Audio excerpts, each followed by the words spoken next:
y a Luis Mack. Estamos tratando de entender mejor, por medio de los análisis de ellos, de por qué no hay quórum esta semana en el Congreso luego de que se presentó una iniciativa de ley con la que el presidente busca tener fundamentos legales para destituir a la fiscal general. Y bueno, hemos hablado ya de varias situaciones que se han dado esta semana, de opiniones que han circulado, y ellos nos han ayudado, como le digo, con su análisis para tener puntos de vista.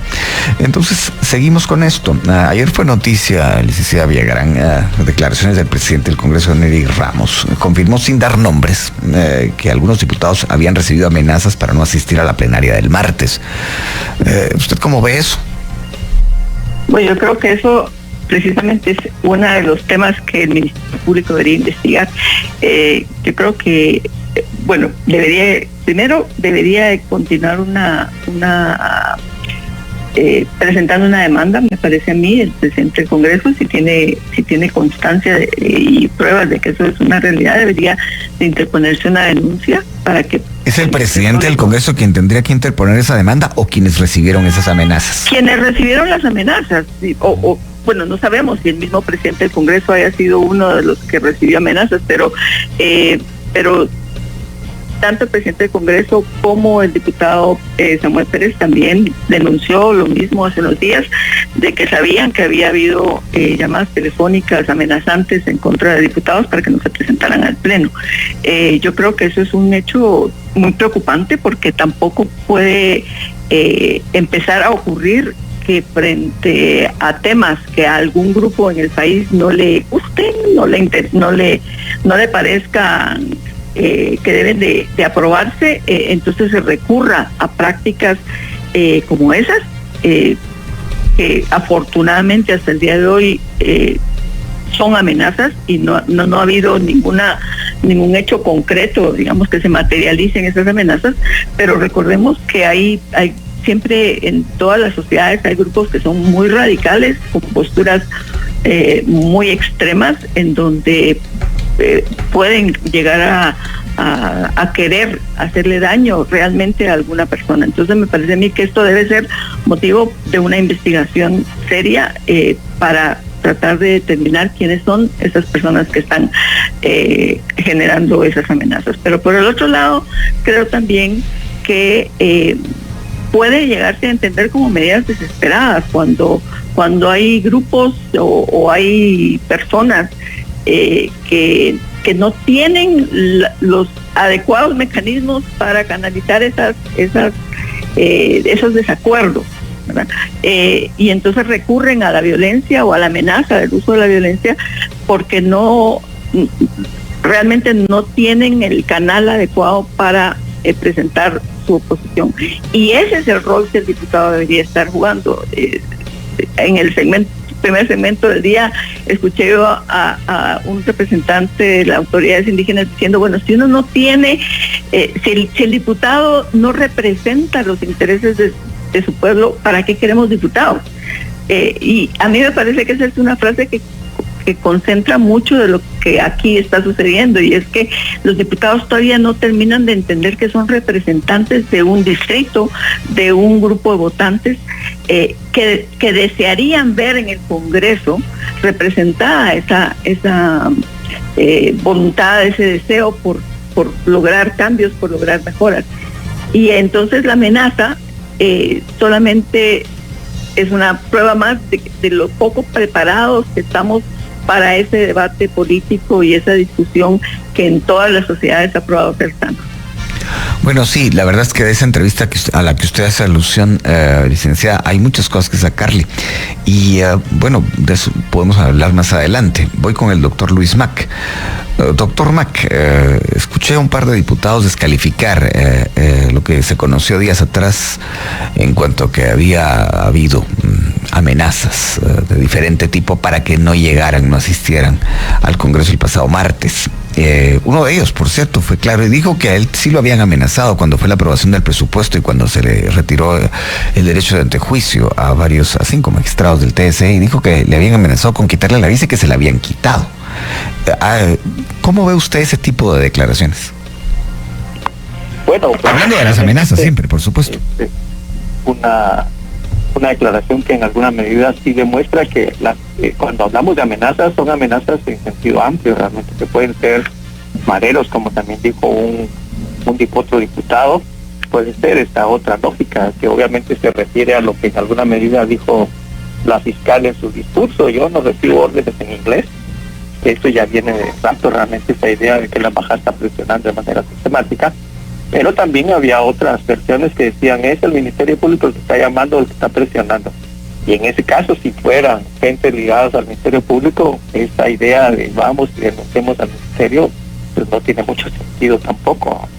Entonces, lo que yo creo que ahí estamos presenciando es que antes el modelo de negociación o de influencia en los diputados era el tema del dinero. Como ahora el dinero está corriendo, entonces ha habido otro tipo de presiones que son obviamente las que estamos ahora visualizando, pero que en el fondo demuestran justamente, como se planteaba, que no hay un modelo de representación partidario legítimo, real, en donde haya una conexión entre los ciudadanos y los diputados. No existe esta lógica. Entonces los diputados están, en alguna medida muchos de los diputados están como a la lógica del mejor postor, ¿no?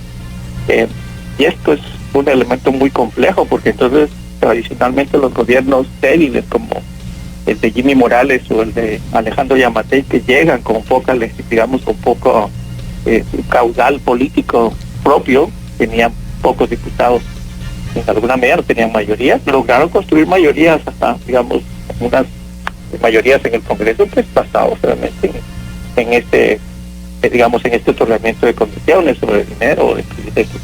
Como este modelo ya no está vigente, entonces ahora pues obviamente vemos este tipo de presiones que son obviamente complejas, porque por supuesto uno podría decir: no, lo ideal sería que los diputados más bien voten por conciencia, voten por representación o voten por ideales, pero claramente el sistema guatemalteco no se guía por estos ideales o por estos mecanismos.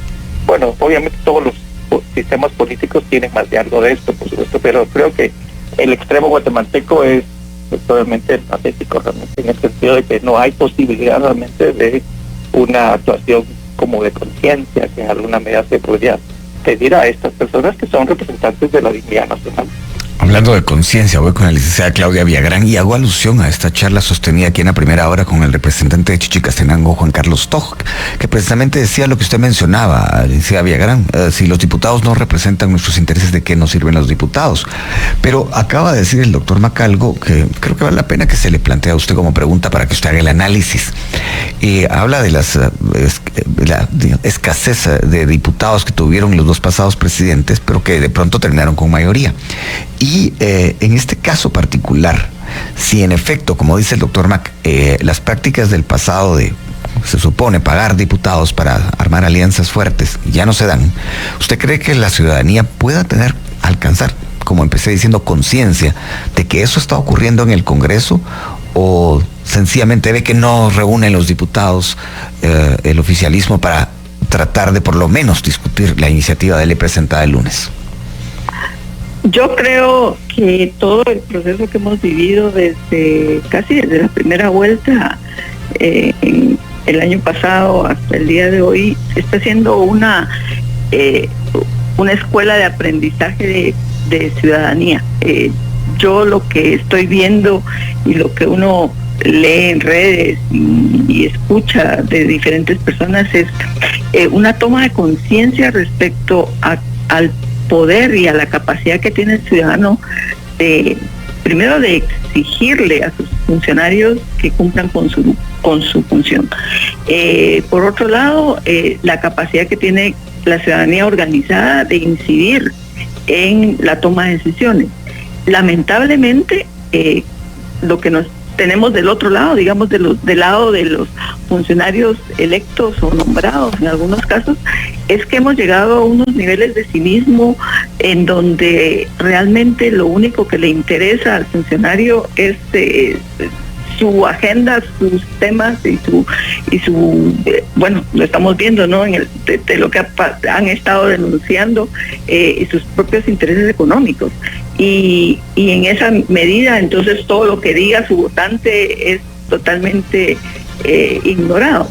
Yo creo que lo que está sucediendo ahora es precisamente un proceso que lamentablemente no es inmediato, pero en donde la ciudadanía siente que puede opinar, que puede decir, que no va a haber represalias en su contra cuando opine, y en esa medida puede empezar a activarse.